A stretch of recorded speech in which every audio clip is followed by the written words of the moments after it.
Hello students, today I will explain you some important journal entries. The entries are: first entry, purchase goods for cash rupee 10,000 and spent rupee 200 for carriage. जैसे goods word है, it means जिस चीज़ का business है वो अपना सामान stock purchase कर रहा है और उस पर कुछ कैरेज खर्चा एक्सपेंडिचर हो गया। देखो, जब वो गुड्स परचेज करेगा देन ये जो कैरेज है ना अलग से शो करेंगे हम, carriage is the expenditure. But if he purchase machinery, कोई एसेट परचेज करेगा, देन वो जो एक्सपेंडिचर है ऊपर कैरेज, वो मशीनरी का ही पार्ट हो गया, उस एसेट का ही पार्ट हो गया, उस एसेट में ऐड करके लिखेंगे हम, मशीनरी ही इसको काउंट करेंगे।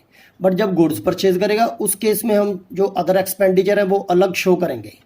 जैसे ये फर्स्ट जर्नल एंट्री है, परचेज गुड्स फॉर कैश, यानी कि purchase is the expenditure, purchase account debit, and carriage is also expenditure, carriage account debit, and cash goes out to cash. So the first entry is purchase account debit,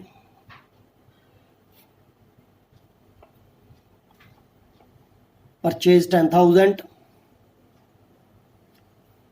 carriage.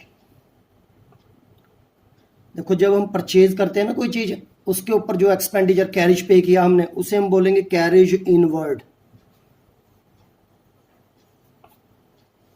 Carriage inward account debit 200 and cash goes out to cash account, total 10,200, total 10,200 credit. Narration अपने आप लिखनी है।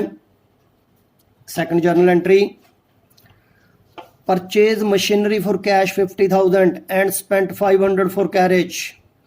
जब कोई asset purchase करेंगे तो वो expenditure भी एसेट का ही पार्ट हो गया, इन दोनों को ऐड करके हम मशीनरी ही काउंट करेंगे इसे।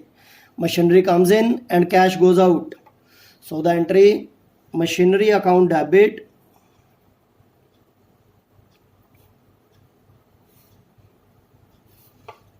to cash account, machinery account debit to cash account, total 50,000 plus 500, 50,500।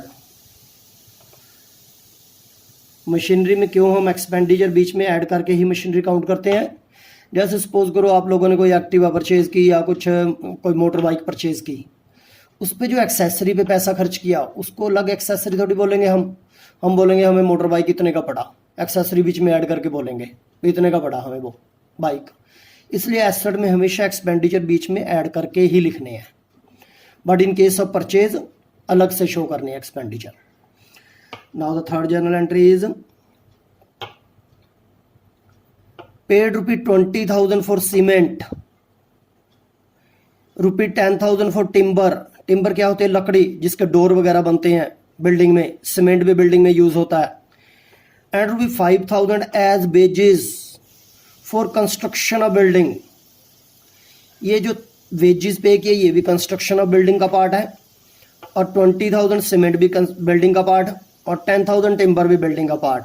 मतलब ये तीनों एक्सपेंडिचर हमारे बिल्डिंग के ऊपर हुए, तो इस केस में बिल्डिंग अकाउंट डेबिट, हमारा एसेट इंक्रीज हुआ, बिल्डिंग इंक्रीज हुई है इनसे, तो building account debit.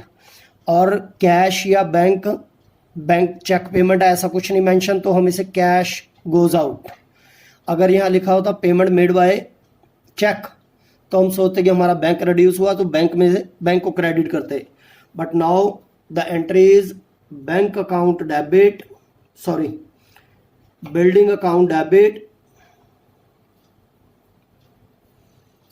Building account debit to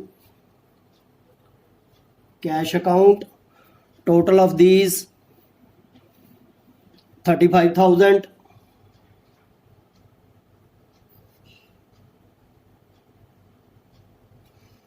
the fourth transaction, purchase an old machinery for rupee 20,000, old machinery now, and spent rupee 2,500 on its immediate repair। जैसे मैं simple example मैंने पहले भी बोला कि आपने मान सपोज करो कि ओल्ड कोई मोटर बाइक, पुराना मोटर बाइक परचेज किया 20,000 का और उसकी इमीडिएट रिपेयर पे लग गए 2,500, तो आप लोग तो यही बोलोगे कि हमें मोटर बाइक 22,500 में पड़ाइए। मोटर बाइक या मशीनरी जो भी है ये हमें 22,500 की, मतलब उसके जो एक्सपेंडिचर है बीच में ऐड करके बोलोगे आप, तो इसको भी हम मशीनरी में ही काउंट करेंगे, इस एक्सपेंडिचर को अलग से शो नहीं करेंगे। Machinery account debit, journal entry is machinery account debit, cash goes out to cash account, the amount is 20,000 and 2,500, 22,500.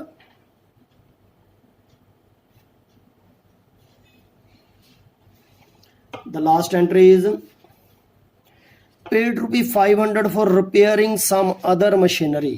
देखो अब इस मशीनरी में और जो ओल्ड मशीनरी परचेज की दोनों में डिफरेंस है। इस एंट्री के अकॉर्डिंगली मशीनरी परचेज नहीं की, ऑलरेडी हमारे पास मशीनरी है।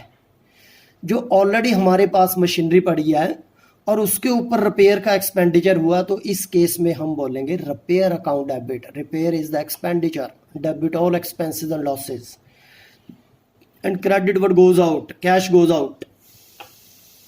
जब मशीनरी परचेज हुई देन जो एक्सपेंडिचर इमीडिएट हुए वो मशीनरी का ही पार्ट, बट जब ओनली रिपेयर करवाई हमने, मशीनरी ऑलरेडी हमारे पास है, then it is the part of repair. Now the journal entry is repair account debit,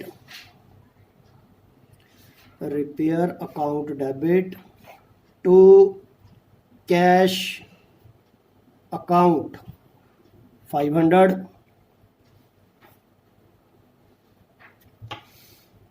next time हम और इम्पोर्टेंट क्वेश्चंस करेंगे। आज के लिए इतना ही काफ़ी है।